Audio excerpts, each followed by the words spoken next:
So two things. Bryson DeChambeau wins the U.S. Open, his second U.S. Open title. Final score, 6 under at Pinehurst, number 2 down there in Southern Pines, right here in our good old state of North Carolina.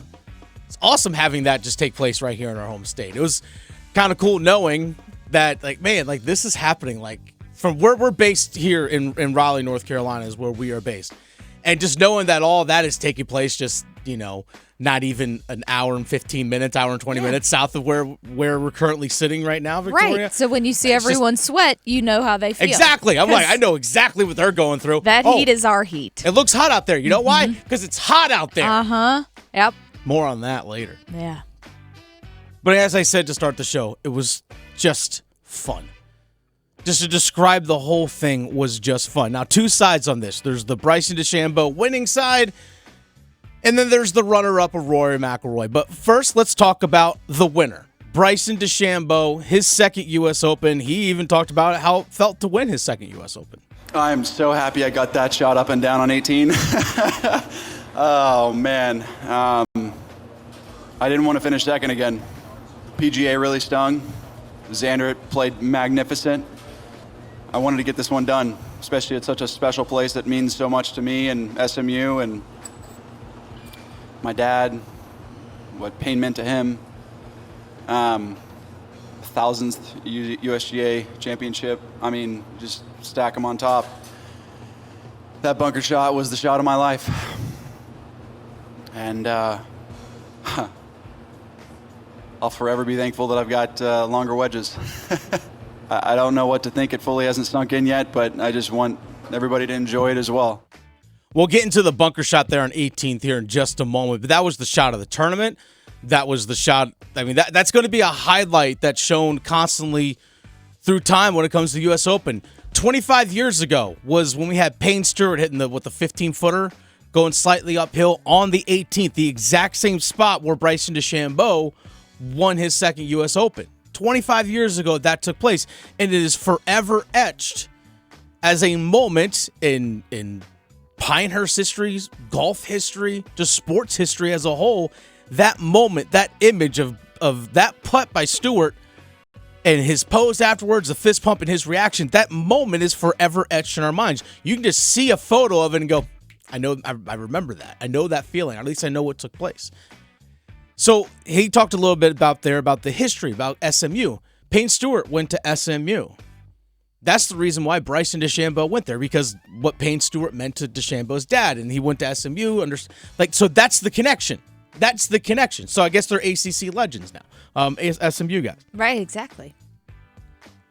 But to get to the round itself that DeChambeau had, he shot +1 yesterday. Let's keep that in mind. He shot +1 yesterday.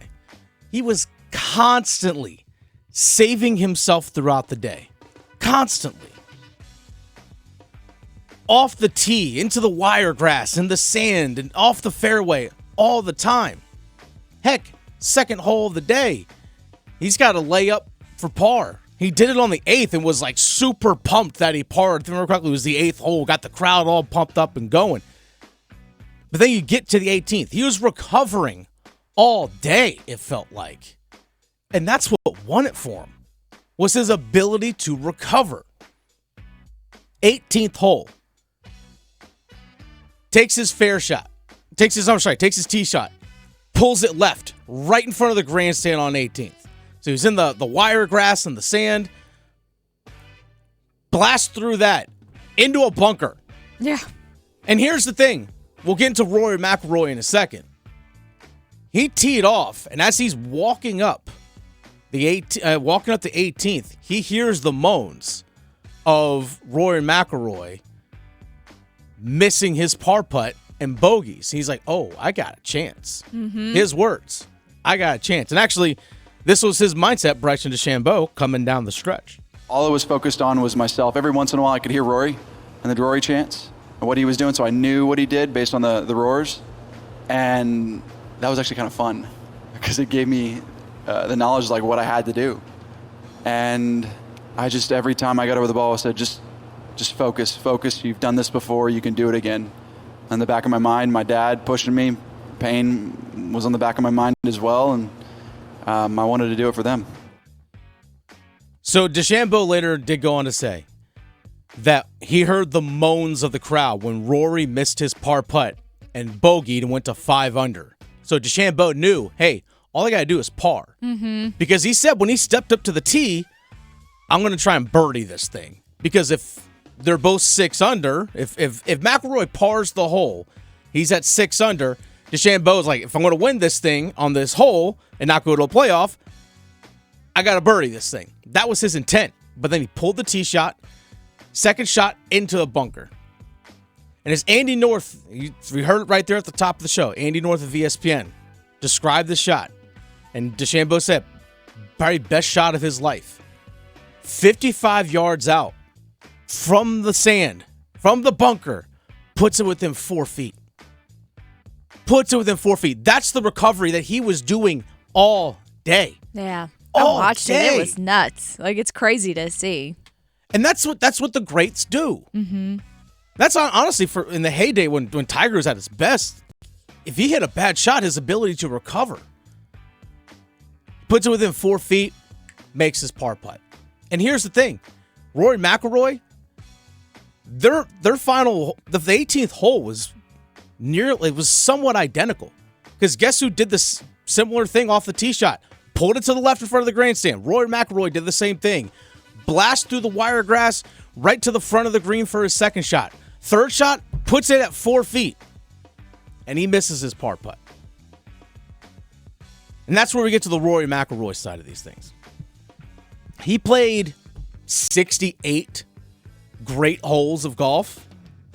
He birdied 4 out of 5 holes, including a couple long putts. He birdied 9, he birdied 10, he birdied 12, he birdied 13, 4 out of 5 holes.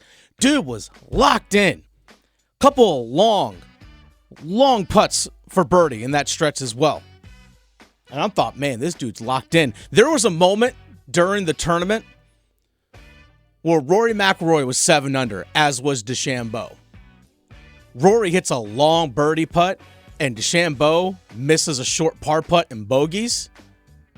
So you literally see the scoreboard at one moment go from -7 for both guys to -8 for Rory McIlroy to -6 for DeChambeau. You thought, yo, only thing he's got to do is par out. That's all he's got to do because DeChambeau was not playing super great. Again, he was recovering and scrambling, and he was doing a good job of it. But DeChambeau really wasn't setting himself up for a lot of birdie opportunities throughout the entire day. And I thought, man, Rory's got this. And DeChambeau even was asked how much he was able to keep track of where Rory was and where he was compared to one another, and even if he wanted to know what was happening. Yeah, I had to know. I mean, I had to know what I had to get done. And that iron shot I hit on 17, I was trying to birdie that hole. And then 18, I pulled it. I was going to try and birdie the hole on 18, obviously, if I had a good drive, but pulled it. But I knew where Rory was. And then after my tee shot, I was up there going, man, if he makes par, I don't know how I'm going to beat him. I just really didn't know. And then I heard the moans, and I'm like, shot of adrenaline got in me. And I said, okay, you can do this. And so I was listening the whole entire time, even on 13 when they were chanting Rory after we made birdie on 13. I knew I had to drive the green. I knew I had to make birdie on that hole because it was going to be tough. My driving wasn't fantastic today, and got to go fix that and work on that. But, man, I played some good golf even with the chanting. And there was a lot of, like, go USA and go Europe. And it was quite a fun battle between us today. It was a fun battle. And this is where Rory had the pressure on Bryson. Because you just heard it right there. He goes, hey, man, if he parred that, I don't know if I beat him on that hole. At best, I'm going to a playoff probably. This is, again, when you got through 68 holes, when you got to 15 for Rory, this is when the wheels fell off. He bogeyed 15, 16, and 18. Bogeyed 3 of the last 4 holes. Again, as I said, Rory McIlroy at one point was 8 under after 13 yesterday. Was 8 under. And had 4 holes left. Was 8 under. And he finished -5. Bryson DeChambeau was -6. And he finished -6. DeChambeau didn't do anything to, like, gain the ground. Rory McIlroy let it slip. Rory didn't miss a putt under 5 feet for the first 69 holes of the tournament. That's pretty nice, if you ask me. He misses one, but 2 putts from inside of 4 feet. On 16 and 18, he missed 2 putts inside of 5 feet. And all of a sudden, that lead is gone. It's evaporated like the heat of the day. Gone. And he's stuck watching like the rest of us as DeChambeau blasts out of the sand from 55 yards out and puts it within 4 feet and nails it. Andy North, ESPN, on the loss for Rory McIlroy. I would think tonight's going to be just a miserable night for Rory. The putt on the 72nd hole was really a difficult one. It was, maybe 4 feet downhill, slider from left to right, had to play it outside the hole, probably a cup. Those are not easy to make, particularly the speeds, these greens.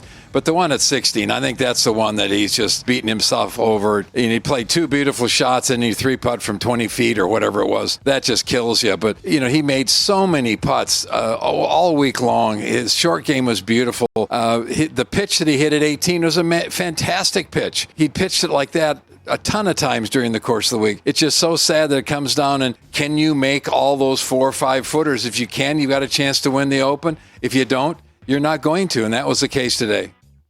Had he made those 4 or 5 footers, he wins the U.S. Open. And he snaps a 10-year drought of not having won a major. Here's the one thing I will say I didn't like. And that's, again, we talk about in sports so much the razor-thin margin when it comes to victory and defeat. Truly razor-thin. And this was a microcosm of that. What we saw yesterday. What we saw happen. The putts that he made on 13, if I remember correctly, was also on 10. Like the long birdie putts that he made to sink those. I was like, man, I thought that, I'm like, this is his. It was theirs for his to take. One thing I will say I did not like, so about 10 minutes after DeChambeau hit his par putt yesterday to win it on 18, Rory was like already gone. Like he was like in the SUV, I'm out of here, peace, I'm gone. Part of this, you have to face the music. That's the one thing I will say that disappointed me about Rory McIlroy yesterday. Look, he lost. I'm not going to be upset at him. I'm not taking the loss personally. But part of the gig, face the music afterwards. And he didn't do that. I've been in locker rooms plenty of times after losses. I mean, gosh, I was in the locker room when the Carolina Hurricanes lost Game 6 to the New York Rangers. And when they lost at home, like, and eliminated in the playoffs multiple times. I've been in those locker rooms and stuff before. And part of the gig is you face the music. And the fact that he didn't yesterday, that was the one thing that disappointed me from Rory McIlroy. Yeah, it's very disappointing. It is extremely disappointing. His fans want to hear from him. Well, but it's also, it's part of the gig. Yeah. It's part of the job. You signed up for it. It's part of the job. And that's one thing I did not like. And he came in second. You can't be too hard. I mean, I get it. I mean, he is going home with like 2.3, $2.4 million. And Bryson DeChambeau is walking away with $4.3 million. Yeah. Also, he gets exemptions into like all the majors for I think the next 5 years. I think, and also for the U.S. Open for the next 10. Yeah. So I mean, he gets to play all the majors and stuff like that for a while. So I mean, he's fine. Mm-hmm. Bryson DeChambeau is, but yeah, I don't know if it was for Rory. Was it all in your head? Wait, we don't know. Like, we can just sit here and speculate. Mm-hmm. That's it. Was it all just in your head? Was it just like, hey, you know what? I just misread it? I don't know. We don't know that because we didn't hear from him. We didn't hear from him at all. But to catch up with him at the next tournament, whatever that might be.